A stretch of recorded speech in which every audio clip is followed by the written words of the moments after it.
What's up, everybody? TCM here, back with another video, and it is 4:38 in the morning.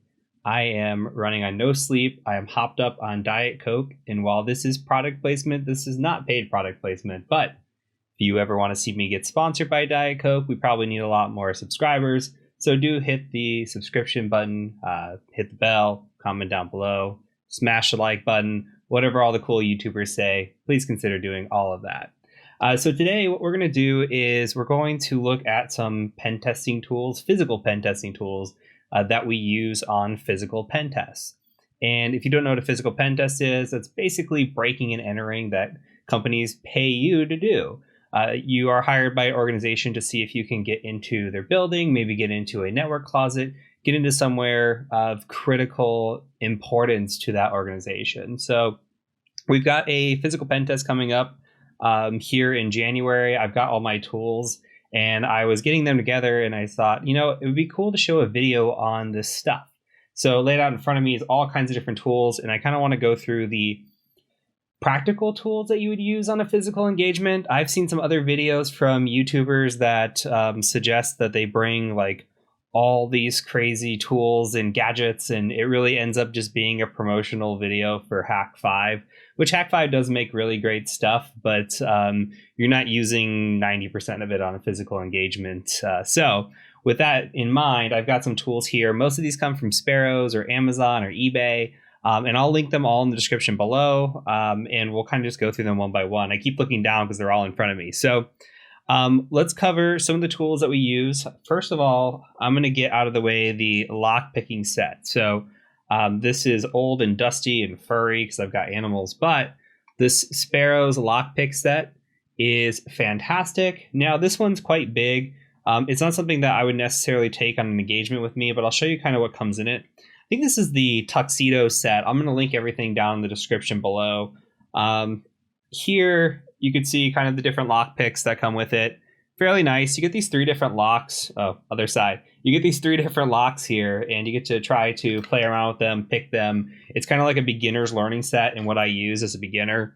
I also recommend purchasing something like a clear lock like this, just so you can kind of see the pins.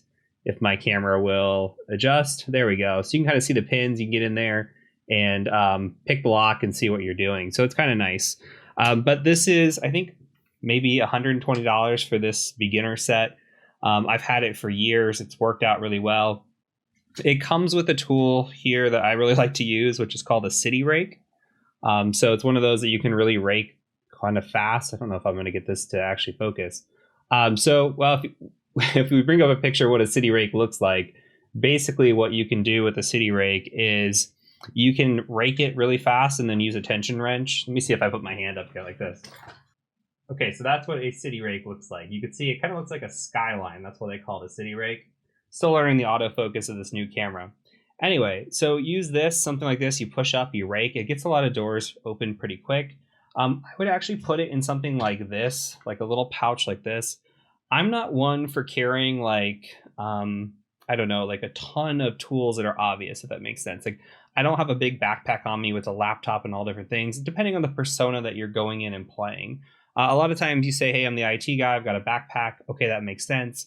Depending on who you are that day, maybe a backpack isn't the best fit, right? Sometimes you need to just go in with what you can fit in your pockets, and that's not always a lot of stuff, though we can fit quite a bit actually.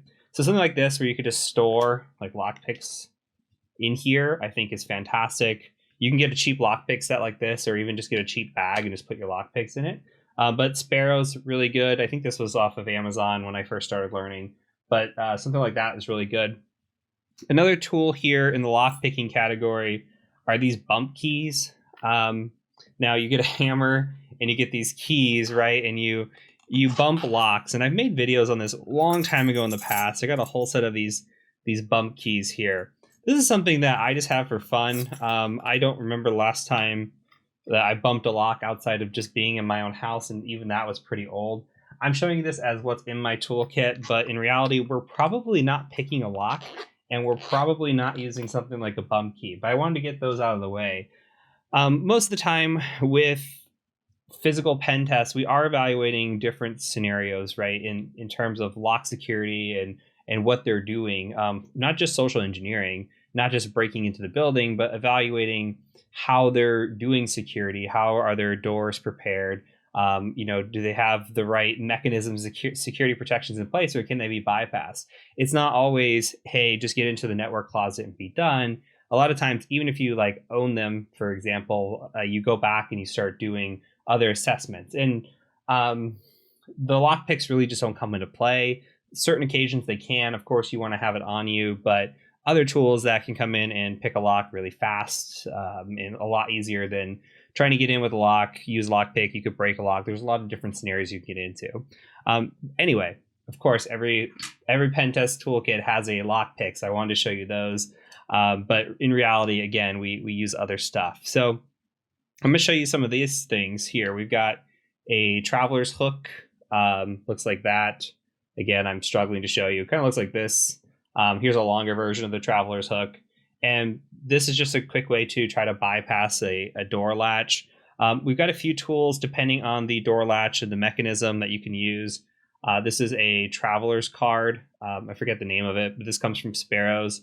You can also get something like this, like just shims. I'll open this up and kind of show you, but you can get these shims and you can use these, put in doors. They're pretty thin. You can actually break them and cut them pretty easily. And they could serve multiple purposes, but you could think of this almost like a credit card. Like you have a credit card, a door. This is kind of similar, but they have other purposes they can be used for as well. But having a shim set like this, very, very nice to have. And these are all things that you can fit onto your body or in a nice little area. And I'll show you an example here in a second. But so these traveler kits, the shims, all do kind of the same thing. Also, I've got this here, which is a 5-in-1 painter's kit. So similar to just little hall pass, you can see like it's used to like hook. Imagine like a door latch is here. It's used like to hook and pull. Same kind of concept, right? Try to get in between the door frame, hook and pull, and try to open a door latch really quick. So that's things that you can have that can open doors really fast. And a lot of these do it depending on the situation that you're in, but a lot of them do kind of the same thing. Something like a can of air, super, super nice to have. I'm going to make a video on this, I think, here soon, but I need to hopefully record some content with actual doors. You can just take this can of air, spray this on a PIR, like an infrared system. If you've ever seen the doors that lock from the outside, but as you approach them, they open, right? They unlock, like an exit mode is what they're called. So you go in and you walk to this door, it sees a person, infrared detection sees a person, and then the door unlocks and you can walk out. This is what happens when you're on the other side. If that door is in exit mode, all you have to do is spray some air, the infrared sensor sees it, says, hey, a person's here, and I'm going to go ahead and unlock the door, which is not true. You can also use like a sheet of paper. Sometimes that'll trigger it. So this is just pretty easy to get some distance, and you can spray this in certain areas or directions if you want using the little straw thing that they give you. So you can point it up or aim it in the direction where you need to get the air to flow and see the infrared. Other things. So from the lock side, you can pick up a set of common keys like this and this off of eBay for like $40. I'll post a link in the description. These are like cabinet keys, like common cabinet keys. I think there's an elevator key in here. There's lockpick keys, like common lockpick keys, police keys. Of course, we're not intending to use those, but they do come in the kit. But having these, like even like an elevator key, these are all unique things that you don't know where you might need them or in what situation you might need them. But these are little quick keys that you can use to open very common locks. So having them in your toolkit's not a bad idea. Another thing here, this is called the DDT.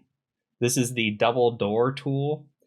So imagine that you walk up to a set of doors and they have the push bar on the other side, right? Like a set of 2 doors, they have the push bar. If you could squeeze this into the middle like this, you twist it and then you pull it towards you on the door latch, you can open that door. So often there's a gap big enough for you to fit in here and no protection mechanisms in the door to prevent you. So you can just go in, push it, pull it, and then you get access into the building with that. So it's a cool tool. You can get that off of Sparrows. Again, I'll link that in the description, but the double door tool is pretty awesome. What else do I have in front of me? A Leatherman. Everybody in IT should have a Leatherman, in my opinion. I think this is the Wave Plus. I think this is around $100 on Amazon. Very nice tool. Something good to have beyond lock picking and just having a multi-tool around. I think having a multi-tool with you at all times is important, but this is one of those you can, if you get into certain situations. There is a knife on here. There is tools like screwdriver type tools on here as well, depending on what situation you get yourself into. Always good to have. So some other stuff. Raspberry Pi, fairly small, fairly discreet. You can get one of these for $30-$40 on Amazon. Let's see. So you can see it's just basic USB. It can connect to the internet and simple power on there as well. So it's one of those things that you can plant discreetly. If you have code on here to call out or phone home to like a VPN or your own network, this is a good way to get persistence into a network and maintain access. Easy plug in and walk away type deal. On our assessments also, well, actually, before I do that, let's cover some other tools. So this is a gigantic tool. This isn't something that you can very much hide easily, okay? This is an under the door tool. Actually, traveling with this can be a nightmare because it's so big. But what you do, it looks like a big fishing rod, right? Your goal is to imagine a door with a handle, like a handle, right? Like this that you can pull down. I'm not great on the technical jargon, but you have a handle that you can pull down, and a lot of that is required because of the Disability Act. So a lot of doors have to have those types of handles, not ones that you can twist, but ones that you can pull.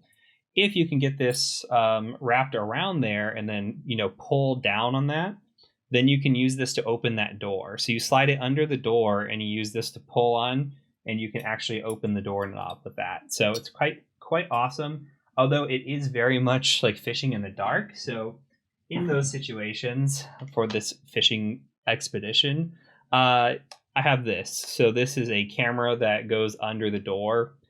This is portable, charges on a battery. It's fairly awesome.